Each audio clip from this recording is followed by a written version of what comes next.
You've been in this town long enough to know. Get him out of here. We're not going to sit here and jack off all day. Oh, shoot, shut up, man. You're not funny. This is embarrassing for you. It's crack. The guy is on crack. We're gonna keep them for asking one little question. I don't give a shit. Would you like taking all the attention? Oh my God! I am Nardwuar, the human serviette from Vancouver, British Columbia, Canada. Hello, and you might Mr. recognize his face. Chat, I'll give it a chance. It's only 10 minutes. Nardwuar is a punk rocker, radio talker, and unorthodox journalist. Chat's really like Lincoln's lights. Sound like a normal name for a journalist. Chat, I don't really know much about him except for the interviews. Normal journalist. His peculiar name and appearance are now anchored in pop culture, but Nardwuar's journey is not without bumps, hurdles, and more than his fair share of doubters. This is the extravagant tale of Nardwuar, the misunderstood superstar. 1985, Vancouver, British Columbia, Canada. A child named John Ruskin attends Hillside Secondary School and is about to conduct his very first interview. Circle Hillside Secondary School. Here, he's interacting with the band Poisoned, and at just 17 years old, John's confidence is unparalleled. Vertigo, tight squeeze, stiletto. Onwards, we must move past September 26, 1985, into the future. What lays ahead? Why do you like Expo? The reason I like Expo is because it gives me an opportunity to talk to crazy people.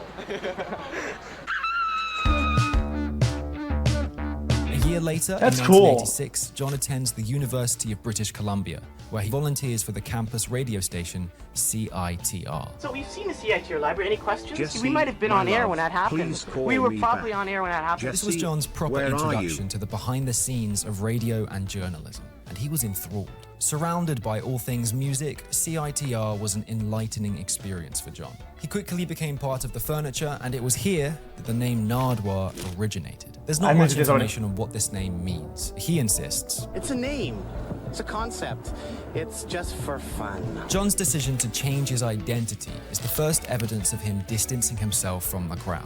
From the very beginning, Nardwuar invited the puzzled onlookers, and this name change sets the ball. I don't see the video. It's only 10 minutes, and I get to know more about the guy that we watch a lot of content from. Despite Yeah, I don't an give a fuck. unbridled passion for music, much of Nardwuar's time was spent working towards his bachelor's degree in history. Do you have any idea what you're going to do once you get out of university, you know, when you grow up?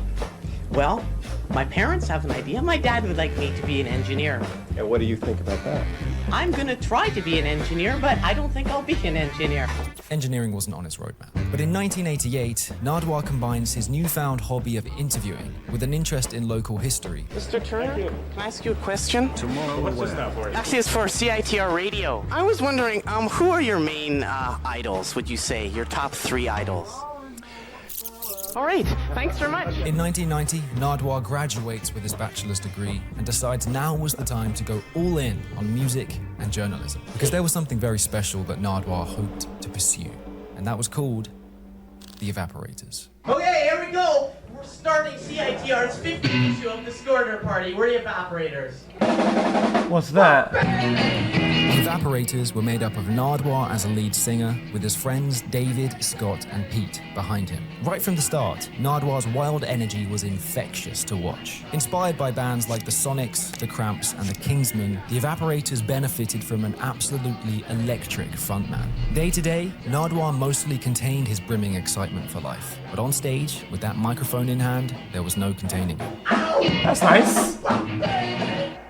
Nardwuar, the Human Serviette, presents Oh God, My Mom is on Channel 10. This record is available at Tracks, Zulu, and Scratch in Vancouver and across Canada, hopefully through Cargo distributors and the United States. But as fun as leading a punk rock band was, post-uni life for Nardwuar also included a lot of political press conferences. Earlier today at a news conference at Science World, a reporter from UBC's CITR radio threw an oddball question at Gorbachev. Of all the political figures, who has the largest pants? Hi, Mr. Quill. Who's the Prime Minister of Canada? Do you think, though, that mace equals freedom? Some of the protesters were maced. What do you say? Pepper spray? For me, pepper, I put it on my plate. Can What? you cure the summertime blues? Can you cure stupidity, Mr. Ainsley? Jean Oh, Chrétien? shoot, shut up, What the man. fuck? You're not funny. No, I was just wondering. God's liable to strike you dead acting like you're acting now. Wait, what is it? Can you cure the summertime blues? Can you cure stupidity, Mr. Ainsley? Oh, I wish you'd shut up, man. You're not funny enough. No, I was just wondering. God's liable to strike you dead acting like you're acting. Now I'll tell you enough's enough. And you need God. That's what you need. Thanks. Have a good lunch. In the years after graduating, Nardwuar was becoming recognized as an eccentric political journalist in Canada. Damn, okay. Nardwuar, the human serviette, Timothy Leary. I'm not gonna argue with that. But these stale conference rooms were a long way from where he knew he belonged. And doot-doodaloot-doo. Doot-doodaloot-doo. Doot-doodaloot-doo. Doot-doodaloot-doo. By the That's turn of the right. century, Nardwuar was generating a presence in the music industry with his unmatched energy towards interviewing music artists. Come on, let's go. Come on, come on, come on. His eccentric demeanor meant every interview was memorable, and it didn't take long for Nardwuar's name to be muttered amongst high-profile celebrities. He is OG. Hello. I'm feeling great, Mr. Brown. Well, I know that Mr. Brown is real great, but I think you might have better call me James Brown. But Nardwuar wasn't getting into these rooms with just a funny hat and a voice. No, he knew that in order to really leave a mark on his guests, he needed to do his homework. His dad played in a surf band that released a surf record? That's true. Isn't that weird that he... How do you know What were they that? called? Where did you read that? He was inexperienced, but it didn't Smart. matter that he was nervous. Chat, I wondered what he learned or what experience made him understand that that's what impacted people a lot. Is surprise or something like that. He used it to his advantage. The less you know, the better. If you're nervous, that's good. That makes you try to find out more not obvious. information about the person you're talking to. If it was so obvious, somebody out there would have done it before he does it as his main thing. But people didn't. When it came to interviewing Snoop Dogg for the first time, he knew Snoop Dogg, oh, he loves comedy. It's always obvious when you already have it in front of you. Like, oh, and my friend Diane Holm has a red fox doll. I like red fox. This dope. Where you get this from? Can I have it? Or can I buy it? it went down well. Nardwuar's hunger to astound his crowd leaked into his interviewing approach. Whether you're diving in the crowd, trying to get the people into it, or diving into the story, trying to extrapolate the information. His peculiar presence, curious questions, and generous gift-giving was a treat for many of Nardwuar's guests. But to suggest that these interviews often went smoothly would be remarkably dishonest. You only have like 2 more questions until we're done. I don't give a shit. Why am I irritating you? Because you're putting your microphone too close to my face. We're not gonna sit here and jack off all day. I'm speechless. It's Nardwuar. It's speechless. Yo, get him out of here. I'm hungry for an intelligent conversation, which I've yet to find. Many simply couldn't Well, that comprehend works. Nardwuar and were difficult with him with malicious intent or not. But there are a couple instances where Nardwuar's vulnerability as an interviewer were taken advantage of by indisputable bullying. Good to see you again. Happy to be here. Are you happy to take my hat? Are you happy? Are you happy? Are you happy? Well, what about your other bandmate? In a 2003 interview with Blur, Nardwuar noticed within seconds that he'd entered a hostile environment. The 5-minute interview begins with drummer Dave Roundtree snatching Nardwuar's paper, pushing him, stealing his glasses, tossing his hat, and conducting an intimidating stance. He then refuses all questions, threatens Nardwuar, and eventually assaults him. Twat.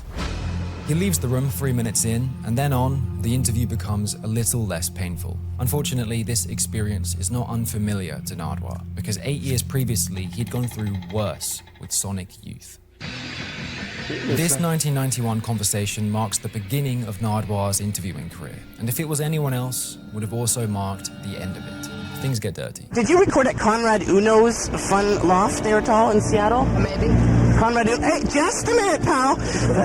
Just a minute. No, not in that bag. No, not in that bag. Look, I have something to show you. I have something to show you. No, I want to show him. I want to show him. I want to show you. No.